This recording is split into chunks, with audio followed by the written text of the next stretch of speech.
Assalamualaikum warahmatullahi wabarakatuh. Terakhir saya beri ijazah tentang Al-Fatihah ya, karena ini surat yang populer. Kalau saya ijazahi Quran 30 juz pasti sampean nggak hafal. Atau ijazah surat Baqarah, kalau mau Baqarah mau. Ijazahi surat Baqarah mau 2 juz setengah. Mau Mas Asep? Ya Fatihah aja yang gampang ya. Nah, ya kulhu Fatihah ini paket ringan ya. Tapi pahalanya apa? Besar. Ini beda ya, artinya selama ini mungkin Anda baca tapi monoton ya. Tapi ini saya bacakan teks aslinya tentang istilahnya itu mazaya itu kelebihannya Fatihah. Supaya apa? Sekaligus jadi jimat lah gitu. Jadi kalau kamu sering di jalan-jalan yang mungkin sepi atau mungkin kan tidak semua teman Grab itu nasibnya bagus yang di Semarang Jogja, mungkin yang di Kalimantan di Papua kan ada yang 10 kilo gak ketemu rumah ya kan, yang lihat di TV itu kan kasihan kan, udah 10 kilo gak ketemu rumah, penumpangnya kuwekar preman tuh kan, ini makan orang enggak kan gitu. Kan ujiannya dua, kalau penumpangnya cantik dia kecoba syahwat, kalau preman takut, jadi orang itu selalu ujian gitu. Sing sedengan itu kan jarang orang. Jadi kalau penumpangnya perempuan cantik ujiannya itu syahwat, kalau preman ujiannya ketakutan. Kalau orang yang lemah bawa uang ujiannya kamu ingin garong. Jadi hidup itu memang semuanya ujian. Liyabluwakum ayyukum ahsanu amala. Makanya saya sering ditanya oleh teman-teman, Gus, nah ujiannya kenal wong wedok elek piye? Sama. Kenal wong ayu ujiannya syahwat, kenal wong elek ujiannya ngenyek, itu sama-sama dosa. Syahwat ya dosa, ngenyek juga dosa. Wah nek keriting untune metu ya dosa ngomong gitu. Kadang-kadang orang berpikir enak kancanan wong elek enggak dosa. Kata siapa kancanan wong elek itu ya dosa karena bawaannya ngenyek. Ngenyek itu menyepelekan itu. Makanya saya itu ya gak mau berteman sampean. Nanti kan bawaannya ngenyek atau seneng ya enggak tahu. Ya sudah anda takdir saja kalau ketemu ya tak ulang ngaji gitu. Tapi ini ngaji terakhir, setelah ini ngaji biasa aja, enggak usah resmi gini. Ngaji kok resmi aneh. Pokoknya nanti suatu saat kalau pandemi sudah berlalu saya akan ngaji Rebone, ini ngaji. Ini ngaji yang kurang bagus karena ngatur kiai kurang berkah ini. Nanti ya lumayan lah masih mau ngaji.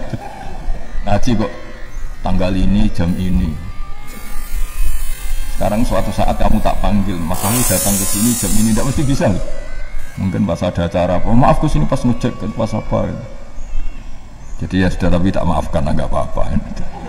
Takdir ya. Tak bacakan supaya sampai tahu keramatnya Bismillah.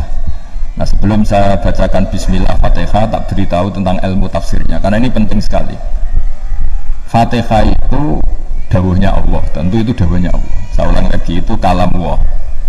Tapi yang sudah diberikan kesampaian ke kita semua, sehingga seakan-akan itu menjadi dawuhnya kita ke Allah.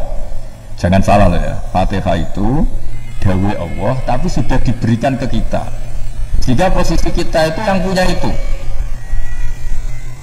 Nah kenapa ini perlu dijelaskan? Karena nanti ada kalimat iyyaka na'budu wa iyyaka nasta'in. Kalau itu masih kalam Allah, berarti Allah ngomong ke kamu, ngendikan ke kamu, padamu aku menyembah. Masa Allah menyembah kamu? Nah, sehingga ilmu tafsir itu menyelesaikan itu dulu ya. Saya ulang lagi ya, sebelum sampean sering baca Fatihah, aku yakin ya sering baca. Tapi barokahnya anda paham itu tidak pernah janggal. Tidak paham itu ya penting supaya anda iskal, tidak janggal. Sebetulnya di kalimat itu ada yang janggal. Kalau Fatihah itu kalimatnya Allah atau kalam Allah, bagaimana dengan kata-kata iyyaka na'budu? Masa Allah ngendikan ke kita, kepadamu kami menyembah? Masa Allah menyembah kita? Maka penyelesaiannya secara ilmu tafsir gimana? Semua ulama mengatakan, bukan satu dua, semuanya mengatakan di Fatihah itu semuanya diberi kawalan kalimat.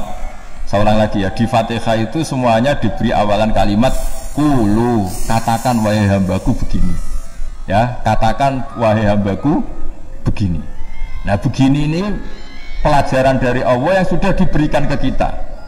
Terus kita mengatakan Bismillahirrahmanirrahim, Alhamdulillahirabbil, termasuk kita mengatakan iyyaka na'budu wa iyyaka nasta'in.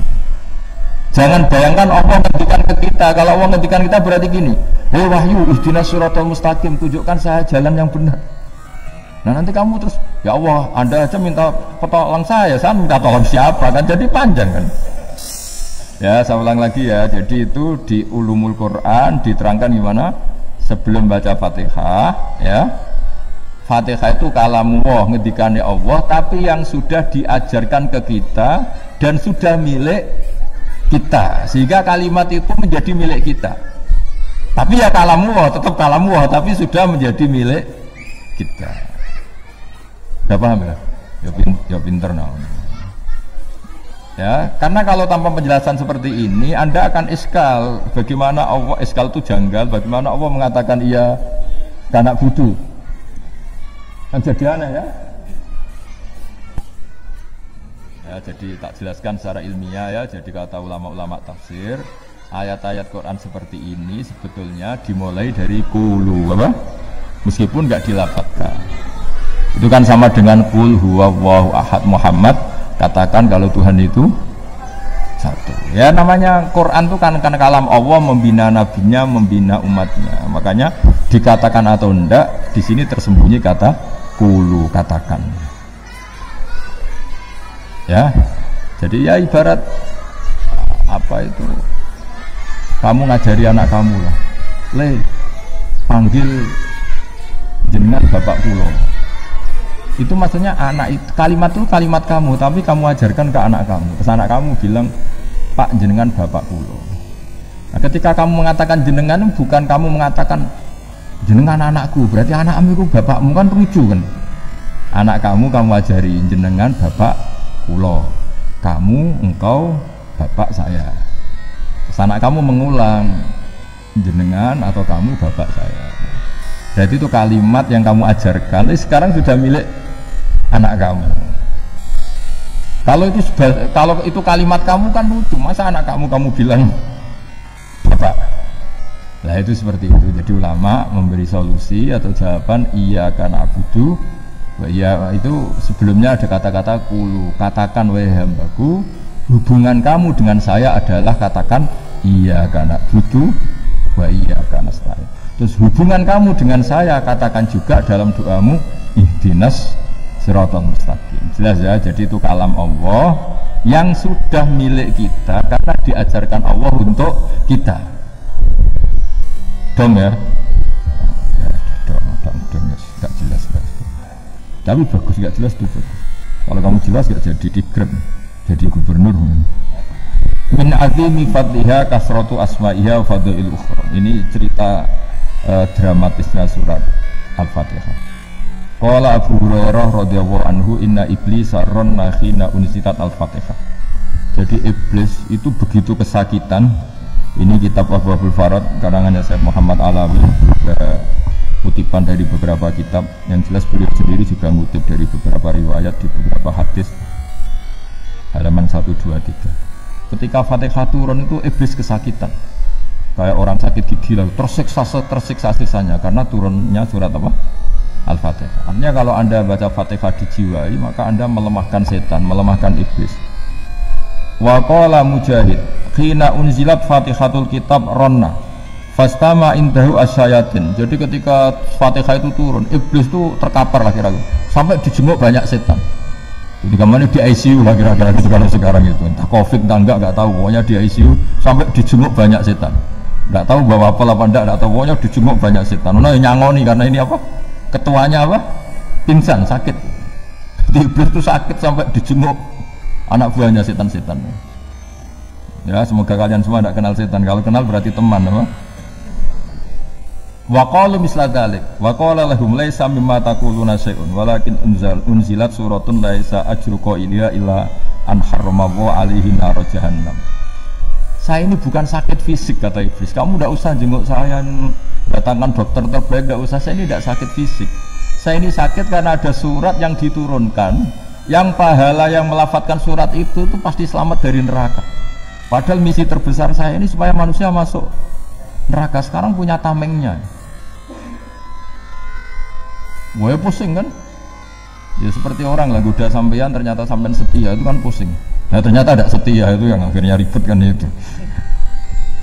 Jadi iblis itu cita-cita terbesarnya kan semua orang itu masuk neraka. Nah sekarang turun satu surat yang gara-gara surat itu siapapun yang baca dijamin selamat dari neraka. Jadi walakin unzilat suratun laisa ajru qailiha illa an harramallahu alaihi nar jahannam.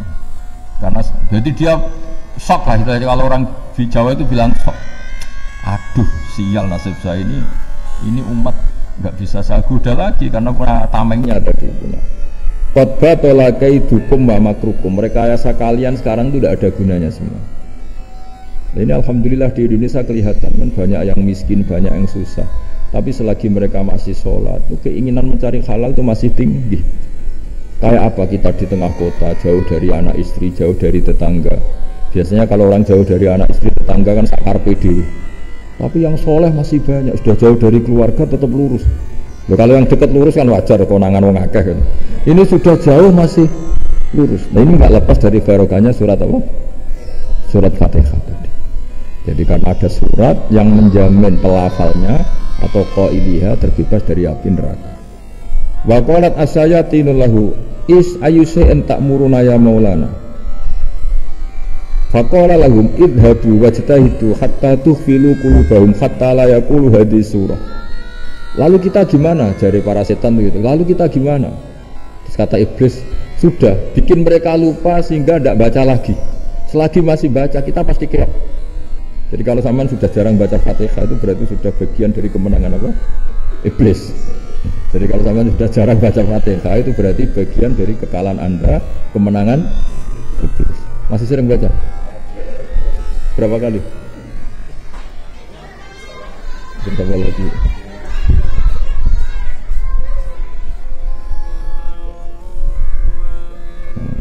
Kok 5 kali tok? Berarti pas sholat fardu tok itu. Enggak 5 kali itu mendingan itu 17. Kamu itu ngitungnya jangan 5 ini. 5 waktu itu berarti lumayan kan? Berapa? 17 ya? Iya. 17 ya?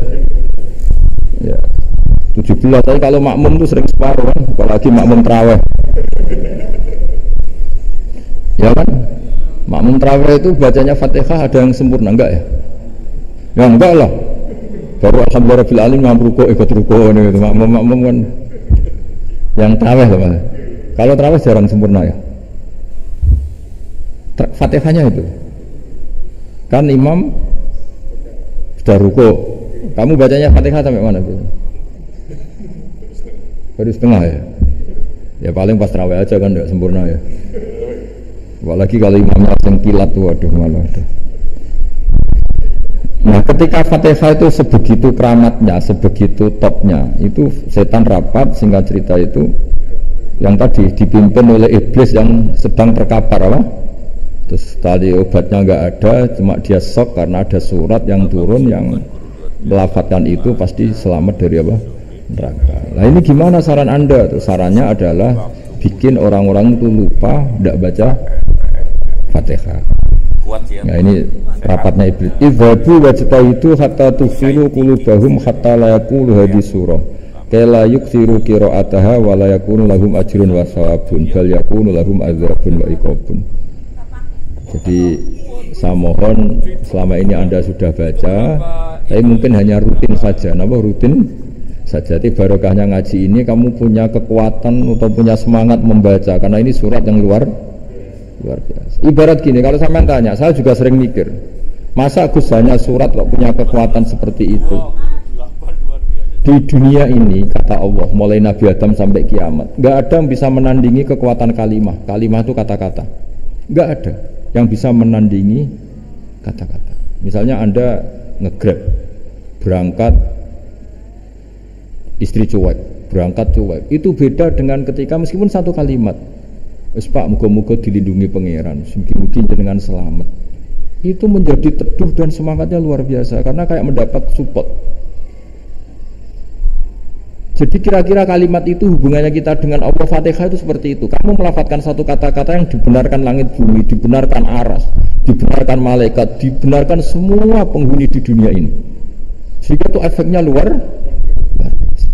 Itu seperti gini ya, kamu cerai sama istri, terus nikah lagi katut babon. 10 tahun anak kamu dididik, ibunya benci kamu. Dan memang Anda layak dibenci. Dididik. Dan sampai nggak pernah manggil kamu Pak. Suatu saat, kamu tentu rindu kan, ingin dipanggil Bapak oleh anak kamu. Suatu saat anak ini manggil kamu Pak E. Wah, itu senengnya bukan main. Hanya sebuah kata-kata. Makanya kadang-kadang orang itu tanya sama kiai, ijazah lafadz ini gunanya apa sih? Itu ijazah-ijazah itu untaian kata-kata, yang kata-kata ini dibenarkan langit dan bumi dan aras dan para malaikat, sehingga efeknya itu luar. Nah ibarat seperti itulah, kamu melafadzkan Fatihah itu melafadzkan kata-kata yang dibenarkan Allah dan Rasul dan semua malaikat, semua penghuni langit. Maka ini efeknya pasti luar. Nah di sini lah orang-orang dulu itu tahu keramatnya itu, sehingga ketika melawan Belanda, melawan Jepang dulu itu kalimat-kalimat itu menjadi mantra yang luar biasa. Doa lah, doa yang luar biasa.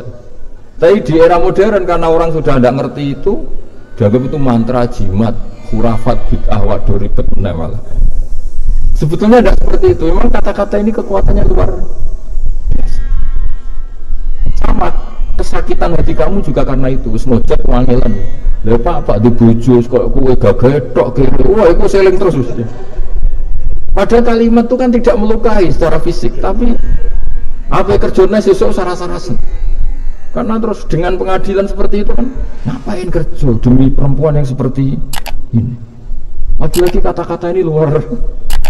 Nah bayangkan kalau kata-kata itu adalah kalimat yang diajarkan Allah lewat Rasulnya, lewat malaikat Jibril. Kayak apa kekuatannya itu? Nah kira-kira Fatihah itu gitu.